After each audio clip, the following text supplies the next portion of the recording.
হুজুরের দোষ তো পাইলে আল্লাহ দিলে ছাড়া চাই না, ঠিক কিনা? হুজুরে নিজের বউ নিয়ে হাঁটতেছে, বা দেখছো নি কত বড় বেয়াদব হুজুর, বউ মাইয়লা লই আরে, ঠিক কিনা? জামা যদি একটু বড় হয় হুজুরের কাপড়ের দাম বাড়াইছে, ছোট হইলে টেডি হুজুর, পেট বড় হইলে পরের খানা খাইতে খাইতে পেটটারে জাহান্নামের তাগারি বানাইছে, ঠিক কিনা? ও মা যদি আমার মতো শুকনা হয় কয় না মাদ্রাসা পড়ে লাভ কি, খাইতেও পারে না। দাওয়াত খাইতে যাই একটু বেশি খাবেন, হুজুররা পরের খানা পাইলে এরকম বেশি খায়, কম খাইলে হুজুর আজকে আর দুই আর কয় জায়গায় দাওয়াত আছে, একটু কম খাবেন আর কয় জায়গায় দাওয়াত আছে, ঠিক কিনা? আবার কিছু মানুষ বাংলাদেশটা হুজুররা শেষ করছে, ঠিক কিনা? কুত্তা মরে, ছাগল মরে, বিড়াল মরে, পশু মরে, জানাজা হয় না।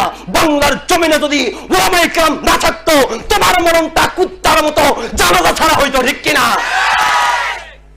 তোর আব্বার বিয়া পড়াইতে হুজুর লাগছে, বাদাই মা তোর মারা তোর আব্বার বিয়া যদি হুজুরের না পড়াইতো তুই হারামজাদা হইতি, ঠিক কিনা?